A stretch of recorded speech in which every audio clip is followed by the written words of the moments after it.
Assalamualaikum warahmatullahi wabarakatuh. Baik, untuk menambah barokah, mari kita awali dengan membaca Fatihah bersama. Al-Fatihah. A'udzubillahi minasyaitonirrajim. Bismillahirrahmanirrahim.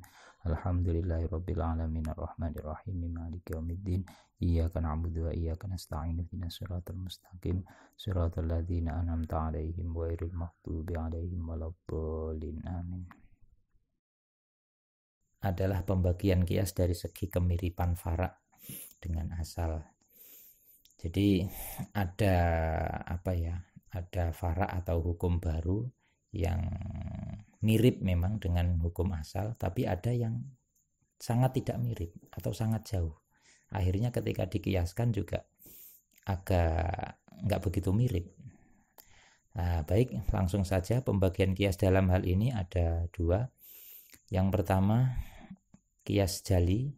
Jali itu artinya adalah jelas. Yang kedua adalah kias khofi. Khofi itu samar atau tidak jelas. Kias jali itu ada dua. Yang pertama ini ketika tidak ada perbedaan sifat antara fara' dan asal. Jadi bagaikan dua orang yang kembar siam. Jadi antara fara' dan asal tidak ada bedanya. Tidak punya sifat yang beda. Mirip. Contohnya sama seperti yang di pembagian di atas tadi, yaitu kias aulawi. Contohnya falatakulahu ma'ufin.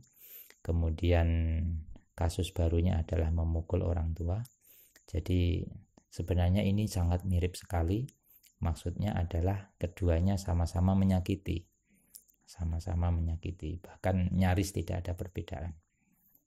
Jadi kalau dilihat dari sini bisa kita pahami bahwa kias jali itu juga termasuk kias aulawi seperti yang pembagian kias yang awal tadi. Terus kita lanjutkan kepada kias jali yang kedua yang di sini, yaitu nah ini ada sedikit perbedaan tapi tidak begitu signifikan. Jadi akhirnya tetap jali, tetap jelas. Jali itu artinya jelas. Jadi meskipun ada sedikit perbedaan antara fara' dan asal, tapi tidak signifikan perbedaan itu. Akhirnya kiasnya tetap jelas. Jadi kalau dikiaskan jelas atau jali. Contohnya adalah ini, innalladzina ya'kuluna amwal yatama tadi. Ini sama seperti kias musawi tadi. Kias musawi, jadi kalau yang tadi kita bahas menjadi pembagian kias musawi, yang di sini termasuk kias jali. Sebenarnya memang ada sifat yang berbeda, sedikit berbeda. Memakan makanan yatim dan merusak harta selain makanan, ini mestinya merusak harta selain makanan itu nilainya sebenarnya beda. Jadi kalau makan itu ya di samping memang kebutuhan pokok orang yatim. Kalau merusak harta yang lain selain makanan mungkin kan bukan kebutuhan pokok. Contohnya ya mungkin ya baju yang sudah jelek. Jadi meskipun ada perbedaan, yang satu pokok, makanan itu kita ekspresikan sebagai sebuah kebutuhan pokok. Tapi ternyata ya perbedaan itu tidak signifikan, tetap dianggap sama. Sama-sama apa? Sama-sama punya nilai menghilangkan hak milik atau talaf. Sama-sama. Jadi perbedaan sedikit tadi tidak signifikan, tidak kita perhatikan karena statusnya kita anggap sama seperti dalam kias musawi tadi. Contoh yang selanjutnya, nah ini yang menarik tentang bab zakat. Ada hadis dari Abu Sa'id Al-Khudri qala kunna nukhriju zakatal fitri so'an. Kami para sahabat mengeluarkan zakat fitrah satu sok. Satu sok itu 2,7 on, 2 kilo 7 on. Zakat fitrah satu sok dari makanan, satu sok dari akid. Akid itu seperti keju ya, jadi susu, dan satu sok dari syair, gandum, dan tamar, kurma, dan satu sok dari zabib, kurma kering dan kurma basah. Untuk kasus baru yaitu zakat dengan beras.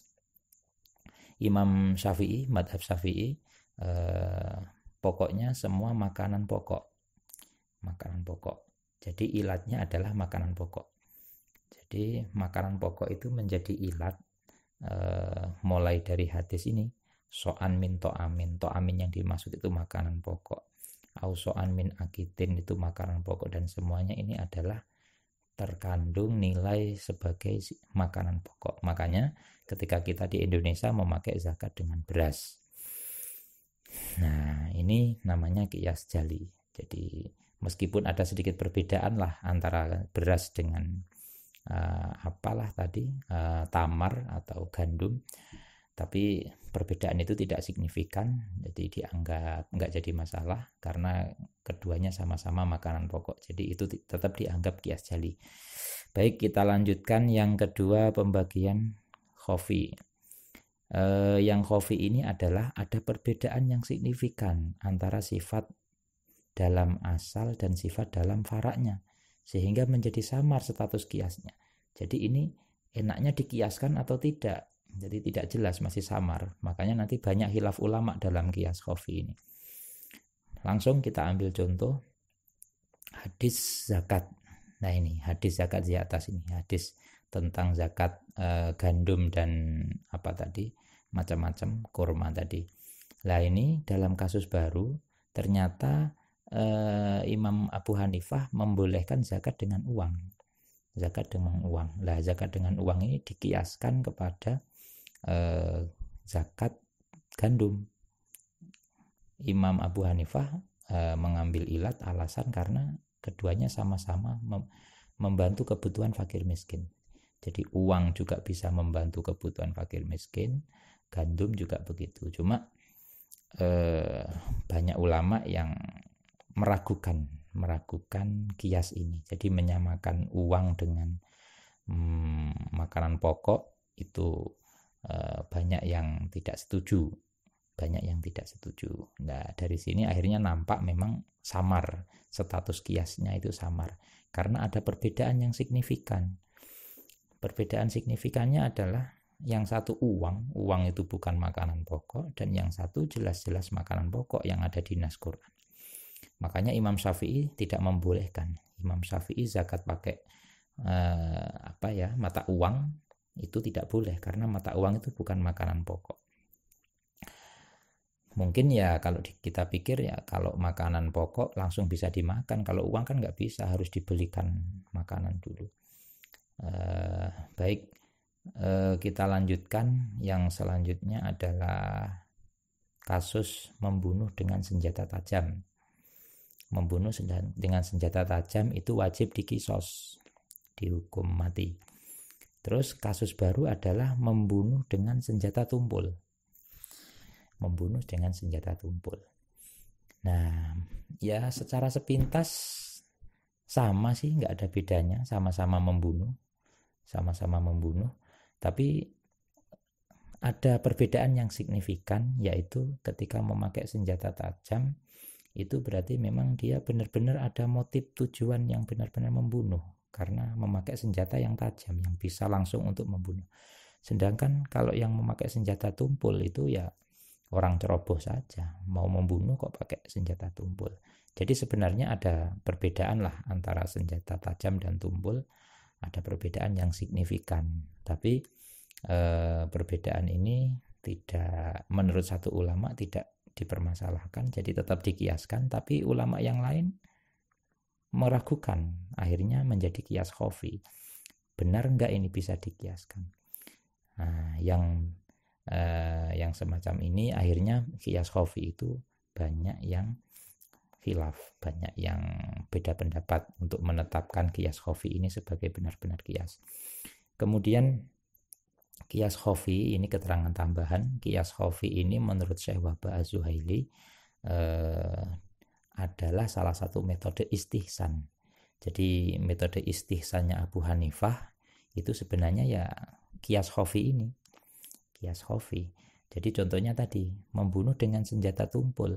Itu kalau memang kita masih menganggap ada perbedaan, ya silahkan memang beda senjata tajam dengan tumpul, tapi istihsan kita anggap baik. Yes, kita anggap baik, maksudnya baik itu ya kita anggap sama saja, nggak jadi masalah. Jadi senjata tumpul dengan senjata tajam kita anggap sama. Jadi itu istihsan, dianggap ya sama, nggak perlu jelimet kita pikir terlalu dalam. Yang penting kita anggap sama, itu namanya metode istihsan. Termasuk bersama-sama.